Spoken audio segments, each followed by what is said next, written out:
রান্নাঘরের ভিলেজ ফুডে আপনাদেরকে আবারও অনেক অনেক স্বাগত। আজকে আবার একটা নতুন রেসিপি নিয়ে চলে এসেছি। আজকে এই নতুন রেসিপির মধ্যে শিং আর মাগুর মাছ একসঙ্গে ভাপা বানাবো। পুরো ভিডিওটা আপনারা দেখবেন, আশা করছি আপনাদের ভালো লাগবে। এই গরমের দিনে কিন্তু শিং বা মাগুর মাছ খাওয়া আমাদের সবারই শরীরের পক্ষে ভালো। তাই বলছি কি, আপনাদের এই রেসিপিটা কিভাবে বানাই পুরো ভিডিওটা আমাদের দেখবে, আশা করছি আপনাদের খুবই ভালো লাগবে। মাছ কাটার জন্য কলা পাতা কাটতে চলে এসেছি। কলা পাতাটা কেটে নিয়ে মাছ কাটবো। এই কলা পাতাটাকে কেটে নেবো, এটা হলেই হয়ে যাবে। এবারে রান্নার কাছে চলে যাবো। এই যে শিং মাছ নিয়ে চলে এসেছি, এই দেখো, এই যে শিং মাছ আর মাগুর মাছ, দুরকম মাছ, একটা আছে মাগুর মাছ, বাদ বাকি সব শিং মাছ। এটারই ভাপা বানাবো। একদম জ্যান্ত ছটছটে মাছ। এই মাছগুলো মারার জন্য আমি লবণ দিয়ে দেবো। এই মাছগুলো কিন্তু কাঁটা মেরে দিলে খুবই যন্ত্রণা হয়, তাই লবণ দিলে এই মাছগুলো লবণ দিয়ে অবস্থা হচ্ছে। মাছগুলো লবণ দিয়ে দিতে পুরো নিস্তব্ধ হয়ে গেছে। এবারে মরে যাবে এই মাছগুলো। মাছগুলো তো ভালোভাবে মরে গেছে। এবারে মাছগুলো কেটে নেব।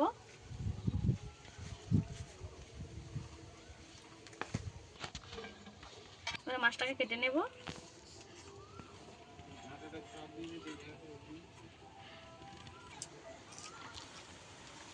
আমি এইভাবে কেটে নেব, গলাশের কাছে একটু ছাড়িয়ে নেব, দিয়ে কাঁটাটা এইভাবে উল্টে দিয়ে টান দিলেই ওটা বেরিয়ে আসবে।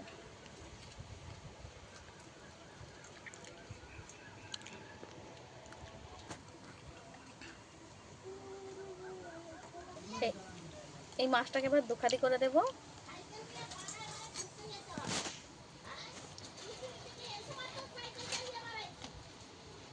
শিং মাছ কাটার সময় অবশ্যই ছাই নেবে। শিং মাছের যে শোয়াগুলো হয়, ওই শোয়াগুলো কেটে দিতে হবে। এই যে আবারও একবার দেখিয়ে দিচ্ছি আমি কীভাবে মাছটাকে কাটি। এই যে গলাশের কাছে ছাড়িয়ে নেব, আর এইভাবে একটু বটির গায়ে ভালো করে চেপে একটু টান দিলেই বেরিয়ে আসবে। এই যে কাঁটাটা খুব সহজে বের করে নিলাম, আর মাছটা মাছও থেকে গেল। অনেকে এই শিং মাছ কাটার সময় খুবই সমস্যায় পড়েন, এইভাবে কাটলে কোনো সমস্যা নেই। একইভাবে আমি সব মাছগুলো কেটে নেব। খাবি ভাই?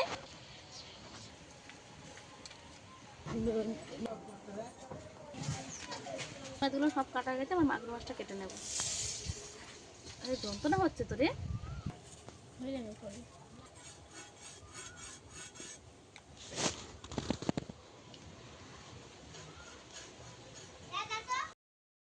নেব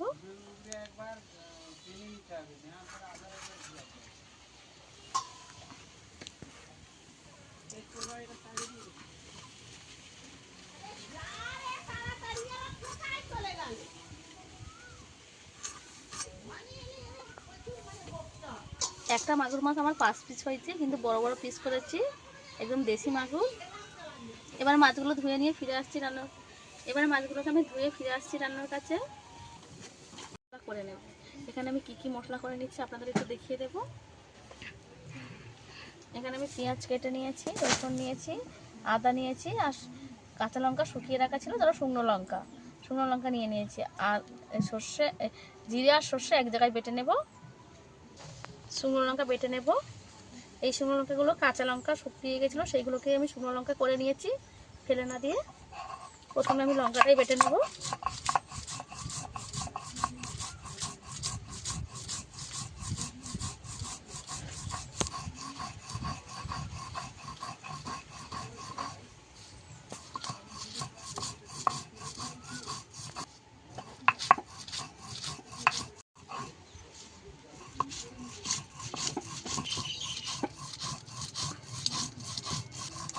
লঙ্কাটা আমি একদম মিহি করে বেটে নেব।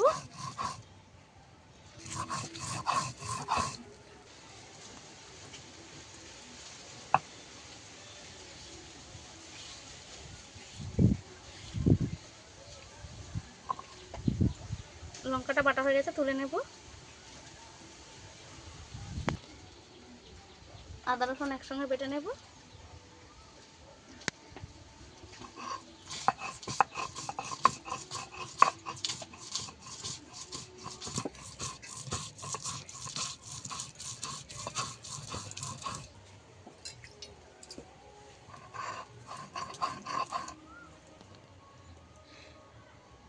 আদা রসুন বাটা হয়ে তুলে নেব। জিরে সর্ষে একসঙ্গে বেটে নেব।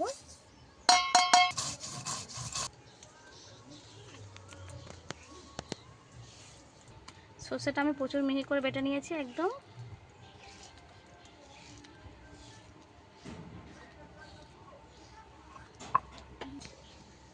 সবশেষে আমি পেঁয়াজটা বেটে নেব।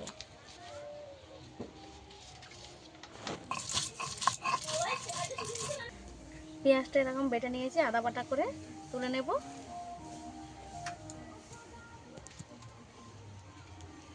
মাছগুলো ধুয়ে নিয়ে চলে এসেছিলাম, এইগুলোকে বের করে নেবো চুবড়ি থেকে, নামিয়ে নেব।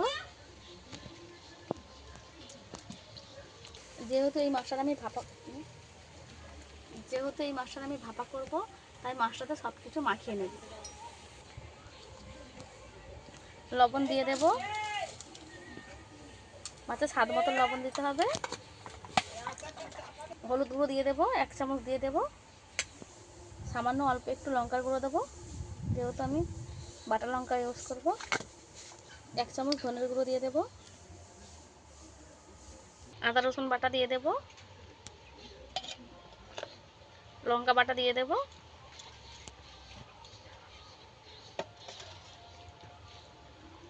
পেঁয়াজ বাটাটাও দিয়ে দেব। এখানে আমি পুরো পেঁয়াজ বাটাটা দিয়ে দেবো, 1.5টা পেঁয়াজ আমার, একটা গোটা বড় আর একটা হাফ। আর যে জিরে সর্ষে বেটেছিলাম সেটা দিয়ে দেবো। সরষের তেল দিয়ে দেব।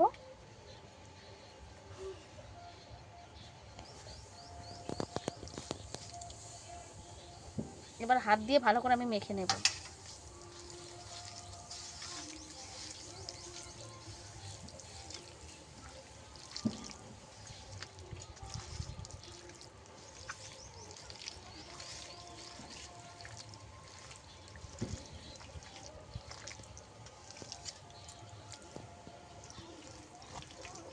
হাত দিয়ে এটাকে ভালো করে মিশিয়ে নেব একটু।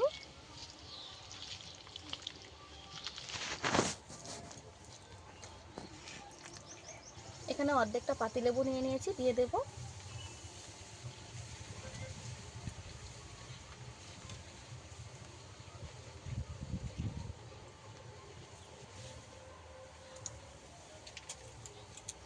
এখানে আমি অর্ধেকটা পাতিলেবুর রস দিয়েছি, দানাগুলো বেছে ফেলে দেব।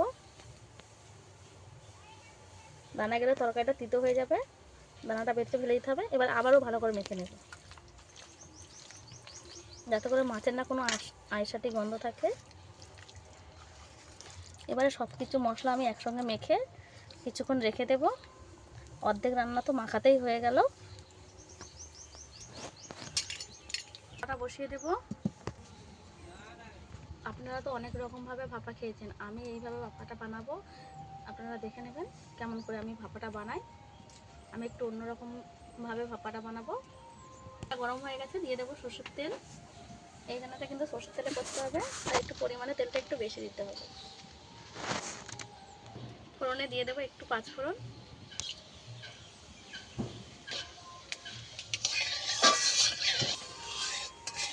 ফোড়নটা আমি ভালো করে ভেজে নেব। ভালোভাবে লাল হয়ে গেছে, এবারে মাছগুলোকে আমি দিয়ে দেবো।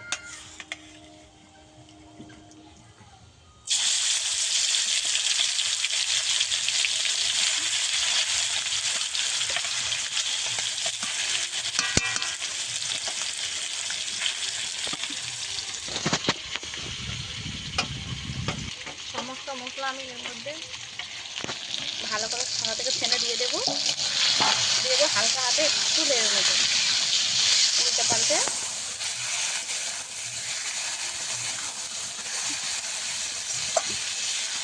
শুধুমাত্র আমি একবার উল্টে পাল্টে দেবো, এরকম দিয়েই জল দিয়ে দেবো। বেশি এটাকে আমি কষাবো না, সাদা ধুয়ে জলটা দিয়ে দেবো। আবার অল্প একটু জল দিয়ে দেবো।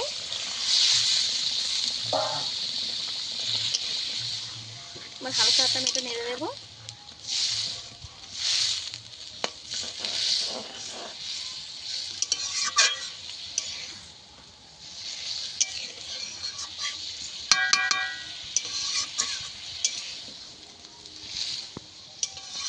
এই জলটা দিলেই আমার হয়ে যাবে, আমি আর জল দেবো না। এবার ঢাকা লাগিয়ে দেবো। ফুটে গেলেই আমি ঢাকাটা দেবো। চাইলে এই রান্নাটা টিফিন বক্সের মধ্যে ভরেও ভাপে দিতে পারেন, ওর স্বাদটা আলাদা হবে, আর এইভাবে রান্না করলে এর স্বাদটা আলাদা হবে। এটা ভালোভাবে ফুটে গেছে, এবার আমি ঢাকাটা লাগিয়ে দেবো। এবার ঢাকা লাগিয়ে ভালো করে সিদ্ধ করে নেবো মাছটাকে। কেমন হয়েছে আমি ঢাকাটা খুলে দেখে নেবো। আমি 10 মিনিট ঢাকা দিয়ে রেখে দিয়েছিলাম, এবারে খুলে দেখে নেব।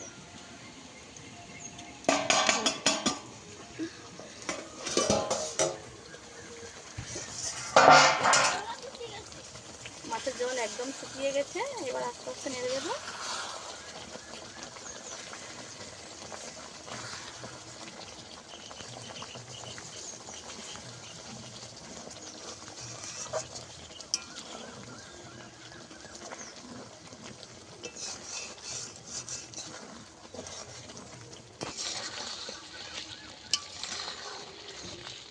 আমি মাছগুলোকে এইভাবে রেখে দেবো, আর এই গ্রেভিটাও আমি এইভাবে রেখে দেবো। উপর থেকে একটু সরষের তেল ছড়িয়ে দেবো নামানোর আগে, অল্প একটু। আমার একদম রেডি হয়ে গেছে, নামিয়ে নেব। এই রেসিপিটা তো আমার রেডি হয়ে গেছে। এই রেসিপিটা আপনাদের কেমন লেগেছে অবশ্যই কমেন্টে জানাবেন। আর যদি ভালো লাগে একটা লাইক করে শেয়ার করতে একদম ভুলবেন না। আর যে সকল বন্ধুরা আমার চ্যানেলে সাবস্ক্রাইব করে গেছে তাদেরকে অসংখ্য অসংখ্য ধন্যবাদ। আর যেসব বন্ধুরা আমার চ্যানেলে নতুন, অবশ্যই সাবস্ক্রাইব করে আমার পাশে থাকার জন্য অনুরোধ রইল। আজকে ভিডিও এই পর্যন্তই, দেখা হচ্ছে নতুন কোনো ভিডিও নিয়ে। ততক্ষণ ভালো থাকবেন।